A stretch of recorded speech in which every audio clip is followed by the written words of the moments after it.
নমস্কার বন্ধুরা, তোমরা সকলে কেমন আছো? আশা করি ভালো আছো। আজকে দ্বাদশ শ্রেণীর থার্ড সেমিস্টারের এডুকেশন বিষয় থেকে যে সমস্ত প্রশ্ন পরীক্ষায় এসেছিল, আজকে সেই সমস্ত প্রশ্নের উত্তর নিয়ে আলোচনা করব। চ্যানেলে নতুন হয়ে থাকলে চ্যানেলটিকে সাবস্ক্রাইব করে দিও এবং ভিডিওটি ভালো লাগলে লাইক, শেয়ার এবং কমেন্ট করে দিও। দেখো, প্রথম যে প্রশ্নটা আছে, 2020 সালের জাতীয় শিক্ষানীতির সুপারিশ অনুসারে শিক্ষার সংশোধিত কাঠামোটি হলো। আমি শুধু উত্তরগুলো বলে দিচ্ছি, বিস্তারিত আলোচনা করছি না সময়ের অভাবে। ঠিক আছে, তো 2020 সালের জাতীয় শিক্ষানীতির সুপারিশ অনুসারে শিক্ষার সংশোধিত কাঠামোটি হলো 5+3+3+4। ঠিক আছে, মানে অপশান বি হচ্ছে সঠিক উত্তর।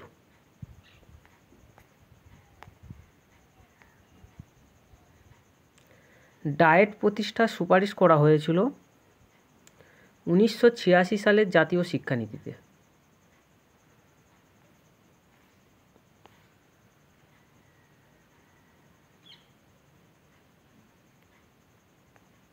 তিন নম্বর প্রশ্ন, সমাজের ভিন্ন ভিন্ন অর্থনৈতিক স্তরের ব্যক্তিদের মধ্যে সমবন্টনের নীতিকে বলা হয় অনুভূমিক সাম্যাবস্থা।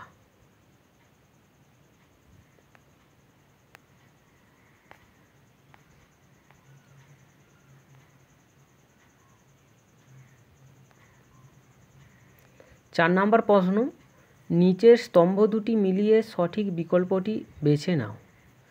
তো 4 নম্বর প্রশ্নের সঠিক উত্তর হচ্ছে অপশান সি। তোমরা এটা একটু দেখে নেবে, অপশান সি এর মধ্যে যেটা আছে সেগুলো হবে সঠিক উত্তর।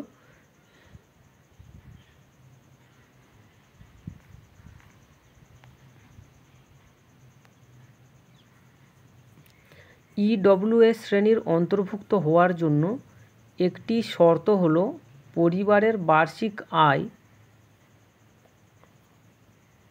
8 লক্ষ টাকা, মানে 8 লক্ষ টাকার নিচে হতে হবে। EWS শ্রেণীর অন্তর্ভুক্ত হওয়ার জন্য পরিবারের আয় 8 লক্ষ টাকার নিচে হওয়া দরকার।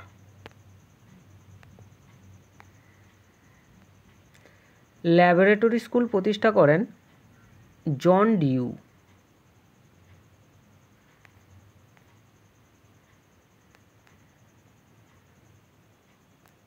School is a miniature of society, একথা বলেছিলেন জন ডিউ। 8 নম্বর প্রশ্ন, নেতিবাচক শিক্ষার কথা বলেছিলেন অপশন বি রুসো।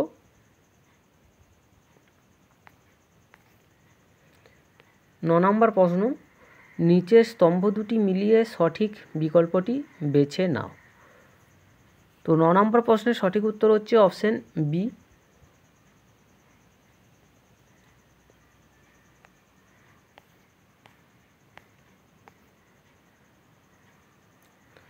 দশ, বিশ্বভারতী প্রতিষ্ঠিত হয় 1921 খ্রিস্টাব্দে।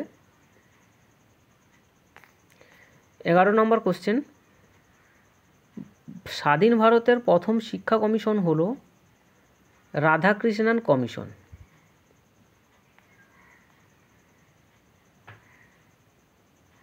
নেক্সট কোশ্চেন, কোন কমিশন বহুমুখী বা মাল্টিপারপাস বিদ্যালয় প্রতিষ্ঠার সুপারিশ করেছিল? তো বহুমুখী বা মাল্টিপারপাস বিদ্যালয় সুপারিশ করেছিল মুদালিয়র কমিশন।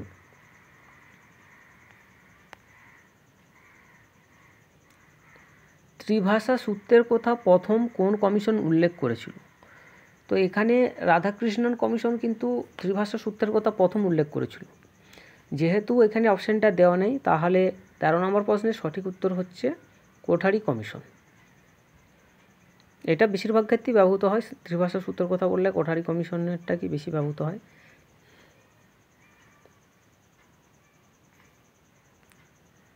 14 নম্বর কোশ্চেন, শিক্ষা কমিশন 1964 থেকে 66 প্রস্তাবিত শিক্ষার কাঠামোটি হলো 10+2+3।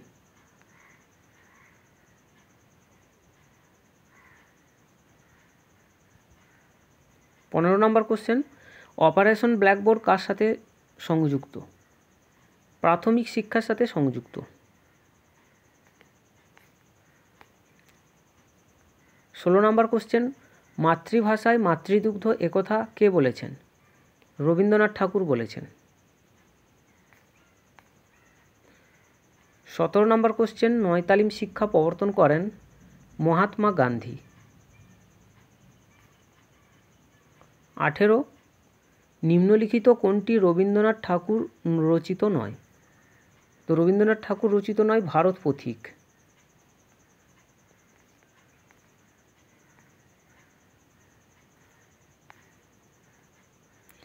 19 নম্বর কোশ্চেন, শিশুকেন্দ্রিক শিক্ষার জনক হলেন রুশো।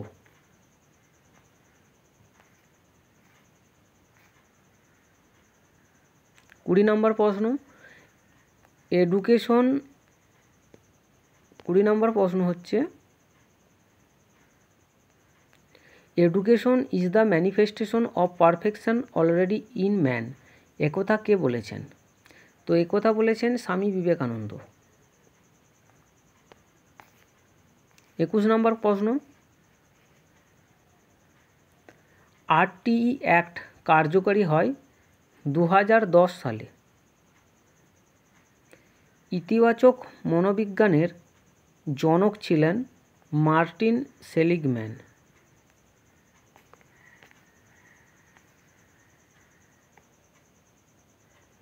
সেলিগম্যানের পারমা মডেলের এ কথাটির অর্থ হলো অ্যাকমপ্লিশমেন্ট। 23 নম্বর প্রশ্নের সঠিক উত্তর হচ্ছে অপশান বি, অ্যাকমপ্লিশমেন্ট।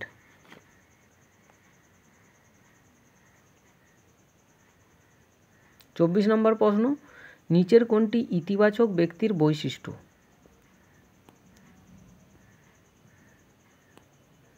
তো ইতিবাচক ব্যক্তির বৈশিষ্ট্য হবে কি, যে আশা হবে, আশা।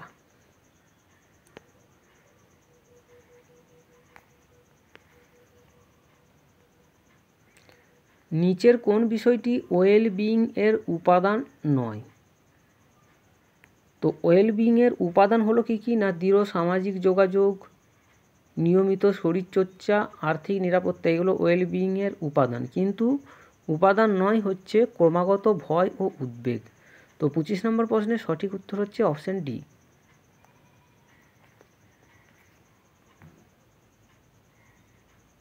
26 নম্বর প্রশ্ন, ইউইই এর পূর্ণ রূপ কি? Universalisation of elementary education. Option B, option B হচ্ছে সঠিক উত্তর। 26 নম্বর প্রশ্নের সঠিক উত্তর হচ্ছে অপশান বি।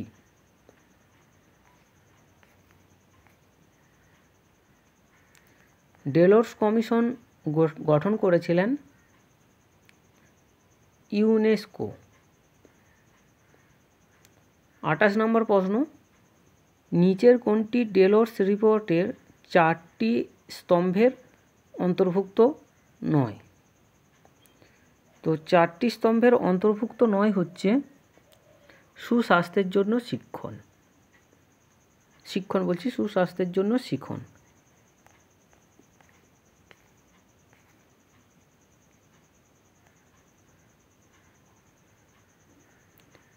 কোন আন্তর্জাতিক সম্মেলনে এডুকেশন ফর অল কর্মসূচিটি গৃহীত হয়েছিল? প্যারিস, ফ্রান্সের সম্মেলনে এডুকেশন ফর অল কর্মসূচিটি গৃহীত হয়েছিল।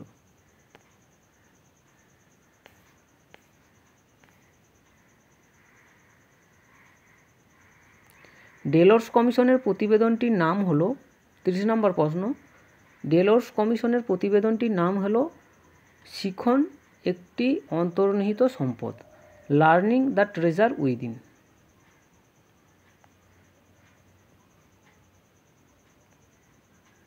এখানে বলেছে যে স্তম্ভ দুটি মিলিয়ে সঠিক বিকল্পটি দেখো।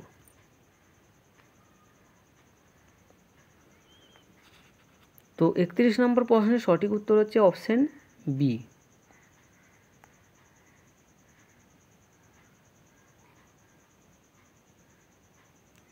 অক্টেভ ব্যান্ড যন্ত্রের সাহায্যে কি পরিমাপ করা হয়? বধিরতা পরিমাপ করা হয়।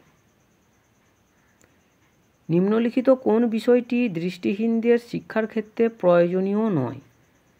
ছোট অক্ষরের বই দৃষ্টিহীন শিক্ষার ক্ষেত্রে প্রয়োজনীয় নয়।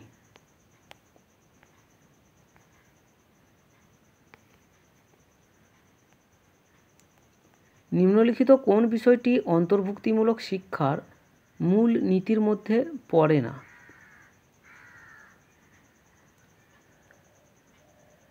সকল শিক্ষার্থী শিখতে পারে, এটা হবে না।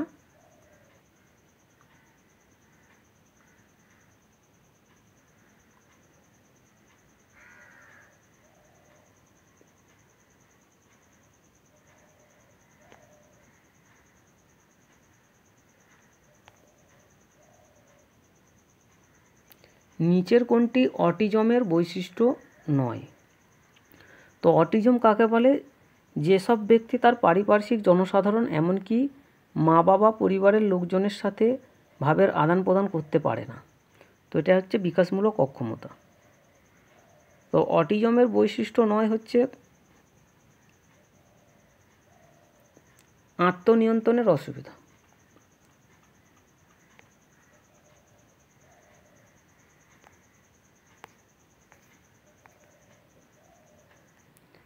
CWSN এর পূর্ণ রূপ হলো children with special needs. Children with special need.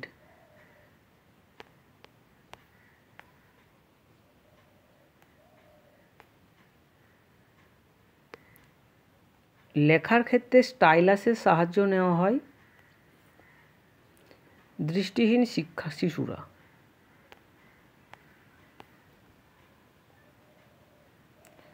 সম্পূর্ণ বধির শিশুরা ড্যাশ ডেসিবেলের বেশি শব্দ শুনতে পারে না। তো এখানে বইয়ের মধ্যে যেটা উত্তর দেওয়া আছে যে যাদের শ্রবণ ক্ষমতা 80 ডেসিবেলের উপরে তাদেরকে সম্পূর্ণ বধির বলা হয়। যেহেতু এখানে অপশানের মধ্যে 80-র অপশানটা দেওয়া নেই, সব থেকে যেটা বেশি দেওয়া আছে কত না 70, তো 70 হবে এখানে। না 70 ডেসিবেলের বেশি শব্দ শুনতে পারে না সম্পূর্ণ বধির শিশুরা, 70 ডেসিবেলের বেশি শব্দ শুনতে পারে না।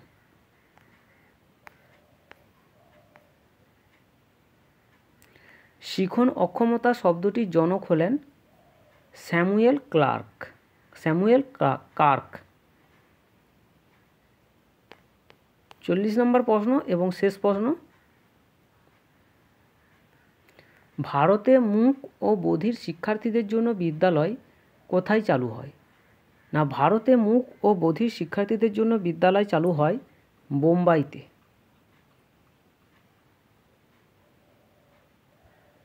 তো আজকের মতো এখানেই শেষ করছি, পরের এপিসোডে আবার দেখা হবে। আর ভিডিওর মধ্যে যদি কোথাও কোনো ভুল হয়ে থাকে কমেন্ট বক্সে অবশ্যই জানিয়ে দেবে।